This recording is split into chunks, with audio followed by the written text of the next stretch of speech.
I've now finished the first 3 books in Temeraire that form kind of the first trilogy, that the In His Majesty's Service type bind-up here. And so let's talk about the series so far, what I think about each book and continuing them, and all of that.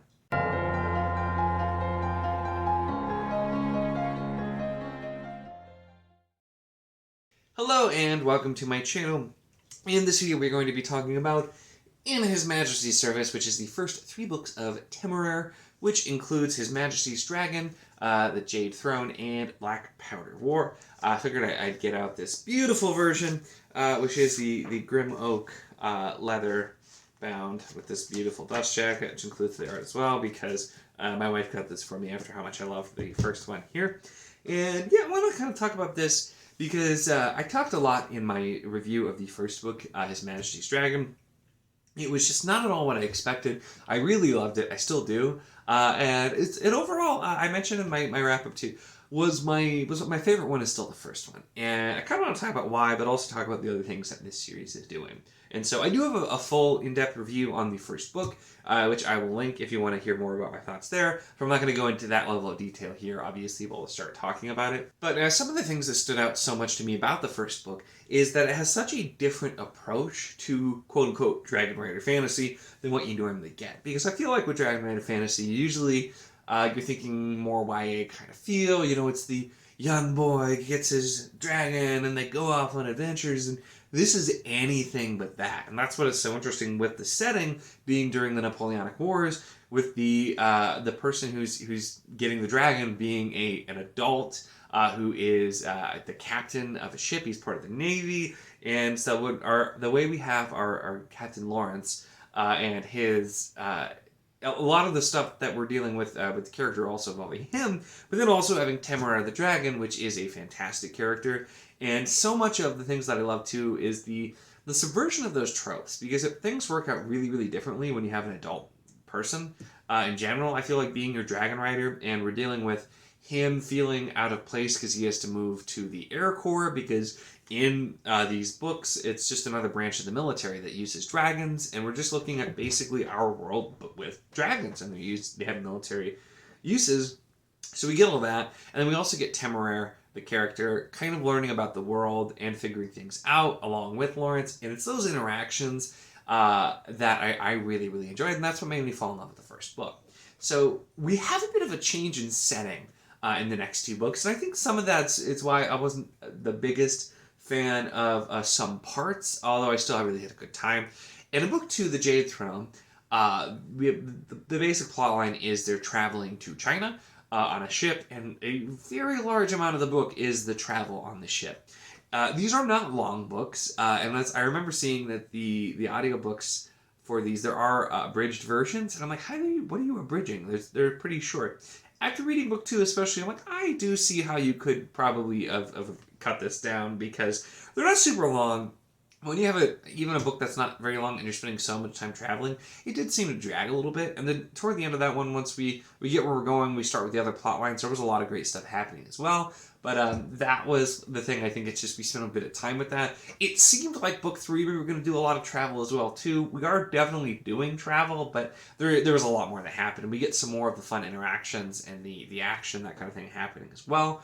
But overall, it was the setting and the kind of learning about things in the first book that I think still really pulled me in. Although this is very much a series that's trying to accomplish more than that, and so I can still appreciate that, and I can definitely see what it's setting up. This isn't just like, oh, it's cute because the dragon, which although the dragon obviously gets very big, the dragon's learning about things and interacting with Lawrence, and Temeraire and Lawrence are 100% like the best part. Their character interactions and their relationship is just fantastic, and it is adorable, and it is just like, aw, you get that, but there's a ton more happening too, and there's a lot more depth to it. And so while those are some of the things that were my favorite in the first book, I very much understand why there was the move to focus a little bit more on different things. And another thing that's a really big theme throughout that it feels like we're just getting started looking at here, still keeping a non-spoiler, is the idea of dragons and whether or not they have rights, or how they should be considered. Because when you think about it, dragons are often portrayed as intelligent, but it's still they're beasts, they're animals. In in Temeraire in the series, dragons they're intelligent. They learn language while they're in the egg, based on who's around them, so they can speak, they can reason. There are varying levels of intelligence, of course, like people, but they're still treated like beasts. They're harnessed immediately and they're trained to be beasts of war. And that's kind of look, but it's Temeraire who is a breed that's extra intelligent, basically, is questioning a lot of these things. And so we have a lot of these bits here. We also see that different cultures have different norms around the way dragons are looked at and treated. And so we have a lot of look at this too, is, how should these dragons be treated? Should they have rank? Should they be treated more like people because they are intelligent? But it's also dealing with a lot of the ideas and the prejudices of people just seeing them as beasts. And that's something that we start from the very first book, and then we look throughout, is like, oh, it's a dragon, it's a beast. And with that as well, you do see some other types of interactions that are set up that way too, with looking down on foreigners, people that aren't, from your country, down on women because they're not men and that kind of thing. And with the time period, it really makes sense that you would have some of those things. We still deal with some of that stuff today, but especially for the time period and the fact that we're dealing with a military officer and the military, largely in these books, it completely makes sense why there would be things the way that they are. And I like the way the book goes about approaching that. And I think Naomi does a really great job with those ideas and themes that we're looking at as well. We're largely doing it through the scope of the fact that we have dragons, which, it's a fantasy novel. That's good to focus on the dragons, but we're bringing up these other issues as well, and I think the way it's done, you can really see a parallel with a lot of these themes, to not just be dragons, but to also look at people and at the time. And this is a time too, like the second book especially does reference slavery, because that was still something that very much was existence and pretty normal during the time period that this is set in a lot of places. So brings some things up like that as well. And so it actually is able to explore some of these issues, but it does it largely while focusing on dragons, which is, I think, interesting. So this series in general, despite the fact that, like I said, it was for me, the first one my favorite, the second book was still good, but not, it was definitely my least favorite, and the third book I thought was better than the second, but still didn't quite top the first book for me.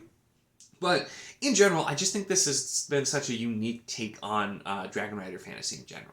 When you're doing it in kind of an almost historical fiction kind of setting, because it is, once again, it's set during the Napoleonic Wars, it's set in our world, it's just like basically what if dragons were real?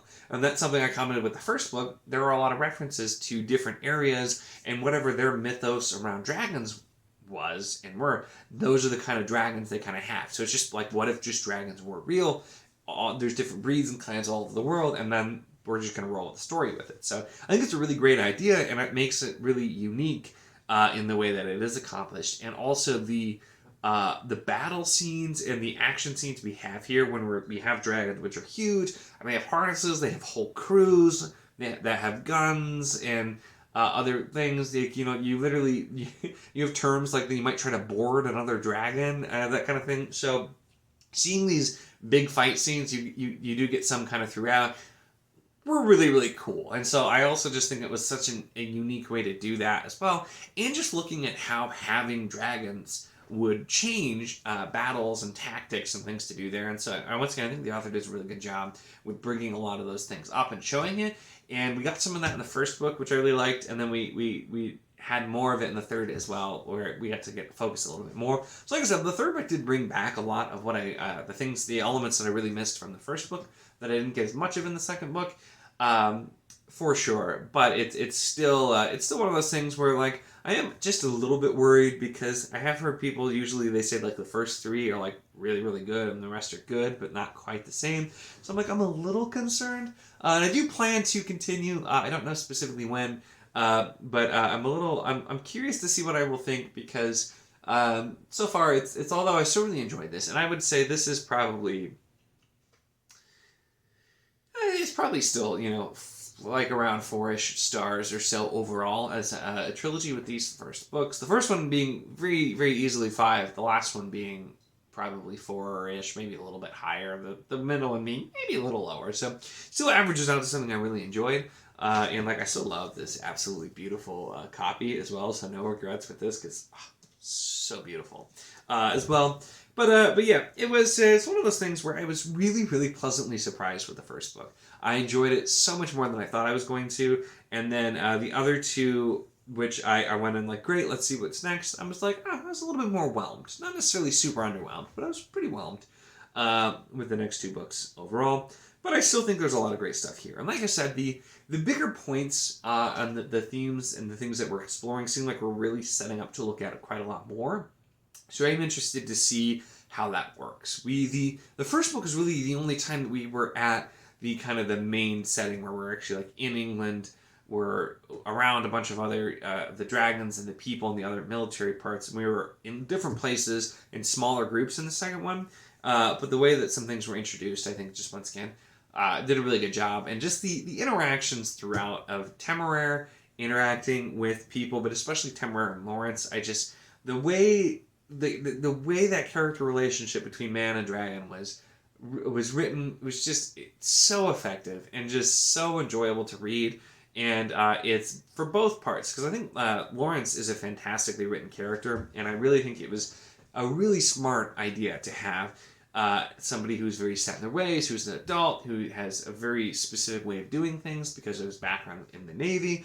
And then we're getting kind of fish out of water with him because he's moving over to the Air Corps. He's learning to work with a dragon, which is something you never thought he would be doing. And then we have Temeraire, who is feeling a little bit different from the other dragons because Temeraire is a different breed, and he's a little bit more intelligent, so he's looking at things. So we have both of these people having to figure things out together, and they're just building an even stronger relationship as they go along, despite some bumps with other things along the way where they kind of think about things. So really, really great, and that's kind of the highlight here. And that still is the thing that just, every time I get to some parts like that or some of these interactions, I'm like, it's just so good.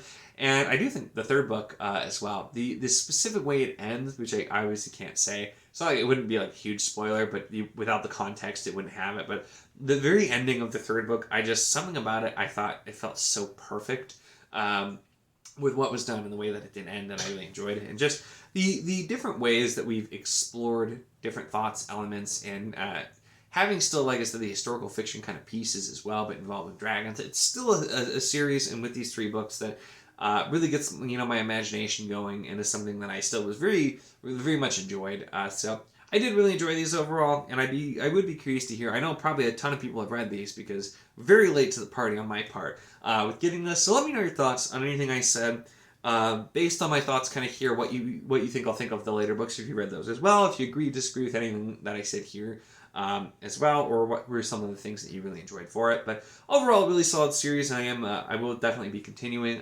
Probably, I might later this year. We'll have to see. I don't know specifically when it'll be, but I'll definitely continue and read the other books and kind of go from there and see what I think.